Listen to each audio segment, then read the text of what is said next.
오늘은 율법으로 사는 자와 믿음으로 사는 자의 차이에 대해서 한번 생각해 보도록 하겠습니다. 여러분, 저는 어렸을 적에 목사님들 설교하실 때에 율법 어쩌고 율법으로 구원받는 것이 아니다 이런 이야기를 하면은 도대체 마음에 와 닿지가 않았습니다.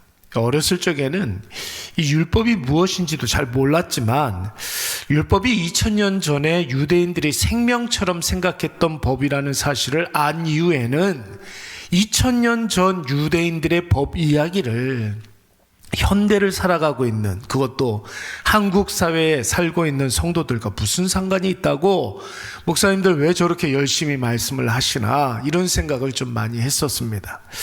여러분도 이런 생각 많이 하지 않았겠습니까? 교회에서 목사님들이 설교하시면서 율법으로 구원받는 것이 아니다 이렇게 이야기할 때는 여러분, 설교를 듣는 청중들은 어떻게 생각해야 되냐면 이 세상의 방식, 사람들이 오늘날의 사람들이 맞다고 생각하는 보편적인 어떤 상식이나 합리, 이런 것을 말하는 것이라 생각하면 되는 것입니다. 예수님과 사도 바울 시대의 율법은 그 당시 유대 사회의 상식이었어요. 금과 옥조 같이 생각했던 그런 어떤 합리적인 것들이었습니다. 율법에 위배되는 모든 행위는 직접적인 제재를 당해야만 했고 율법을 준수해야만 구원을 얻을 수 있다. 이게 여러분, 당시에 사람들이 생각하는 상식이었고 당연하다 생각하는 당위였습니다.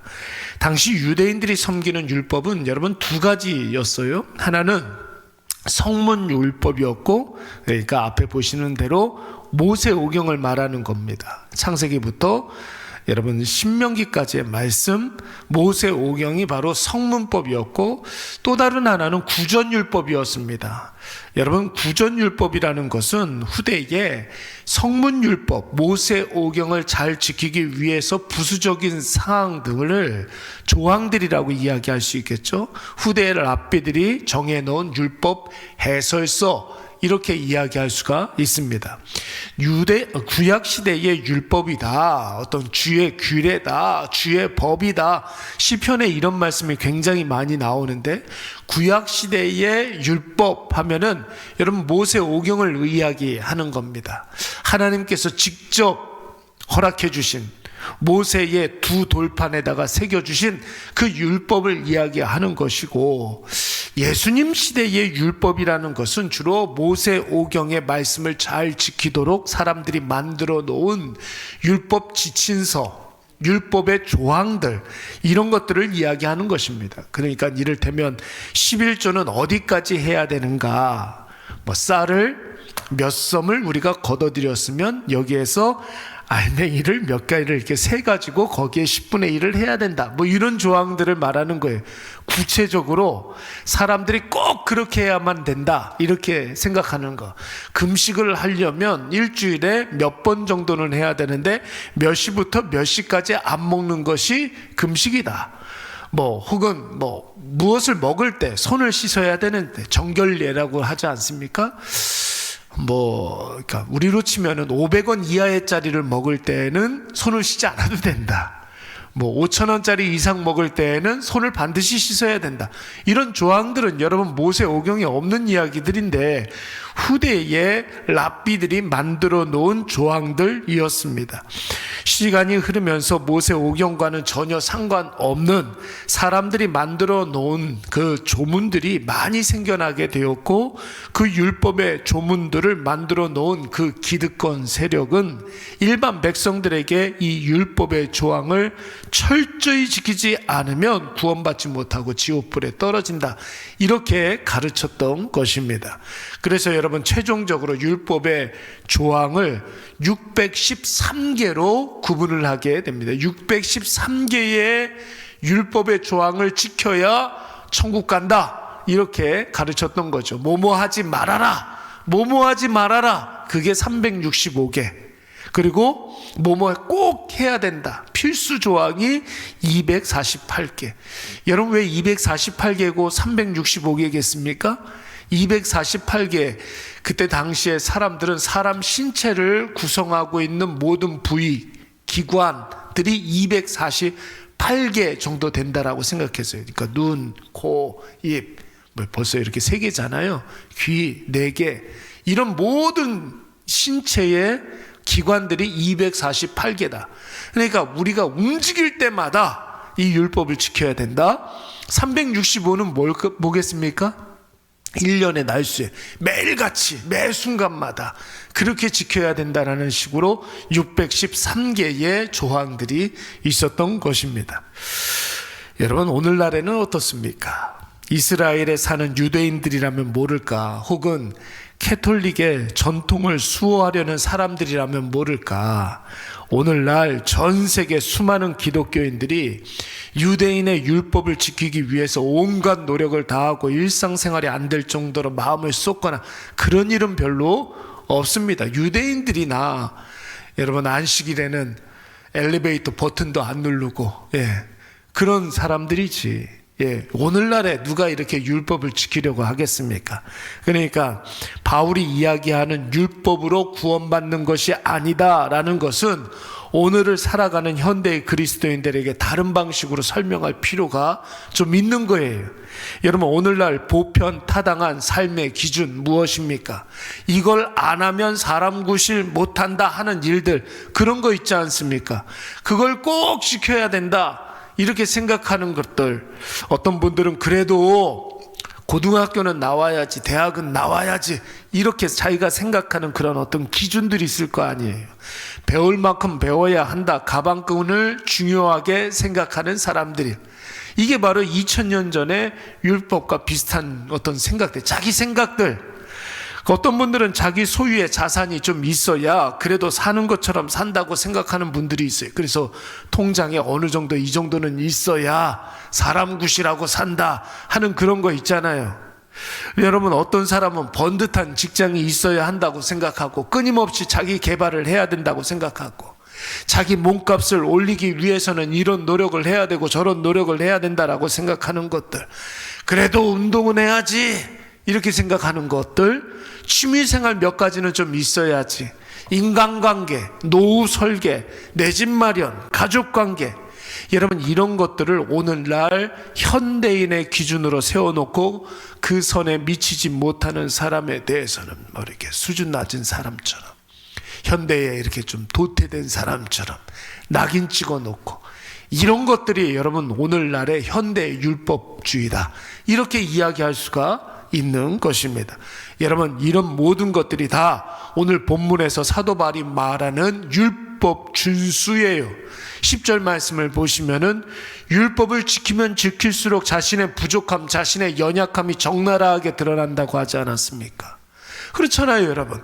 우리가 그런 이 시대에 살아가고 있는 삶의 기준들이 많은 사람일수록 자기가 그것을 지키지 못한다는 사실을 깨닫게 되고 자기의 연약함, 부족함을 느끼게 됩니다. 율법에 대한 열심은 곧 자기 자신에 대한 어떤 자기 비하, 자기 도태가 되어버릴 수밖에 없는 것이죠. 그러니까 여러분 11절 말씀에 하나님 앞에서 유대인들이 금과 옥조로 생각하는 율법이 구원의 조건이 될 수 없다라고 이야기하는 거예요. 여러분, 우리의 구원의 여러분 조건, 유일한 조건, 성공하는 인생, 승리하는 삶, 여러분 유일한 조건이 무엇입니까? 오직 의인은 믿음으로 말미암아 살리라. 의인은 믿음으로 살리라. 여러분, 이것이 유일한 승리의 조건, 여러분 성공하는 인생, 구원받는 인생이 되는 줄로 믿습니다. 오늘날 이 시대를 살아가는 우리는 무엇을 중요하게 생각하고 무엇에 집중하고 있습니까? 사람들이 세워놓은 기준을 보편적인 어떤 상식으로 생각하면서 사람들의 기준에 맞춰서 우리가 살아가고 있는 것은 아닙니까? 신앙을 갖고 있는다고 하면서도 여러분 교회에 왔을 때는 말씀대로 살아야지라고 생각을 하지만 또 세상에 나가서 세상 사람들이랑 어울려 살려면 세상 사람들이 하는 그런 이야기들을 여러분 우리가 귀담아 들을 수밖에 없는 거예요. 요즘 뭐 이렇게 코스피가 이렇게 쭉 올라가니까 야, 주식 하나 없는 그런 사람들은 마치 세상에 도태된 사람처럼 그렇게 이야기하고 막 그러는데 있는데 여러분 그럴 필요가 없습니다. 절대 그것이 우리 이 세상을 살아가는 기준이 될 수가 없는 거예요, 여러분. 사람들이 살아가는 그 보편타당한 그런 상식에 우리가 맞춰서 살 필요가 없어요. 왜 그런지 아십니까? 최근에 제가 유튜브에서 우리나라 70년대, 80년대 영화, 드라마 이런 거 요약한 영상을 이렇게 좀 봐요. 어맹란, 신성일 나오는 그런 영화들, 이런 것들을 이렇게 보는 거예요. 옛날에 이덕화 어렸을 적에 이렇게 나왔던 영화들, 이런 것들을 요약해서 이렇게 나오는 그런 어떤 영상들이 좀 있더라고요. 제가 그런 것들을 이렇게 보면서 정말 시대에 맞지 않는 이야기들을 하는 것을 볼 수가 있습니다. 영화 속에서 70년대 영화 속에서 아주 당연하게 생각하는 그런 것들 있지 않습니까? 지금까지 유효한 것이 별로 없어요, 여러분. 당시에 어떤 사람은 물도 사 먹는다고 그러겠다? 이런 이야기를 해요. 여러분, 요즘은 다 물 사 먹잖아요. 물 사 먹지 않습니까? 어떤 사람은 무슨 사람마다 전화기 하나씩 들고 다닌다는 그런 소리도 하겠다, 야. 요즘 다 전화기 들고 다니지 않습니까? 예? 자가용이 어떻게 혼자 움직이냐? 여러분, 요즘은 자가용 혼자 움직입니다. 그냥 타고만 있어도 목적지를 설정해 놓으면 지가 알아서 가요. 얼마나 잘 가는지 모르고 사람보다 낫다고 그러더라고요. 사람보다. 예. 컴퓨터랑 말하는 시대도 오겠다, 야. 여러분, 컴퓨터랑 말하는 시대가 와요. 요즘은 그런 시대를 우리가 살고 있는 거예요. 여러분, 당시에 사람들이 농담처럼 하고 낄낄거리는 그런 말들이, 여러분, 그런 사회가 왔어요. 그런 사회가 왔어요. 여러분, 이런 사회가 오기까지 40년 걸리고 50년 걸렸겠지만, 여러분 보세요. 이제는 여러분, 우리가 상상을 초월하는 그런 세상이 5년 후에 와요. 10년 후에 와요. 이제 점점 더 빨라집니다. 예. 산업의 현장에 이렇게 가거나 우리가 밥을 먹으러 이렇게 갈 때, 요즘은 사람이 아르바이트 하루 시급 이렇게 11,000 얼마 이렇게 받으면서 일하잖아요. 이제는 한 5년 후, 10년 후가 되면은 움직이는 로봇가 뭐 드시겠습니까? 하면서 이렇게 다 갖다 주고, 아마 그런 날들이 분명히 오게 될 겁니다. 곧 와요. 아니, 지금도 어디 이렇게 갔더니 로봇가 국수 삶아주더라고요.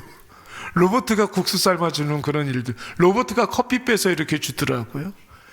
여러분, 그런 시대를 우리가 살고 있어요. 그러면 오늘 우리가 상식이라고 생각하는, 우리가 당연하다고 생각하는 그 당위가 오늘은 맞겠지만 내일도 맞겠습니까? 여러분, 1년 후에도 맞겠습니까? 그 상식이라는 것이, 우리의 인간의 상식이라는 것은 다 변하고 달라지고 변질되고, 여러분, 시간이 조금만 지나고 나면 무슨 그런 구시대적인 생각을 해, 이런 것들이 되어버리고 마는 것입니다. 시대의 기준을 맞추고 산다고 해서 그 사람이 다 성공적인 인생을 사는 것이 아니에요. 왜냐하면 얼마 가지 않아서 다 변하고 달라지기 때문에 그런 것이죠. 변하지 않는 기준으로 살아야 승리하는 인생이요, 가치 있는 인생이 되는 줄로 믿습니다. 세상에 변하지 않는 것 딱 한 가지밖에 없어요. 그게 무엇입니까? 한 분이신 하나님. 여러분 보세요. 천지는 없어지려니와 주는 영존하시겠고 주는 여전하시고 주의 연대는 무궁하리이다. 뭐예요? 무슨 소리입니까? 변함이 없다, 다함이 없다, 그리고 이렇게 능치 못함이 없다, 이런 것을 말하는 거, 틀림이 없다, 이런 것을 이야기하는 것 아닙니까?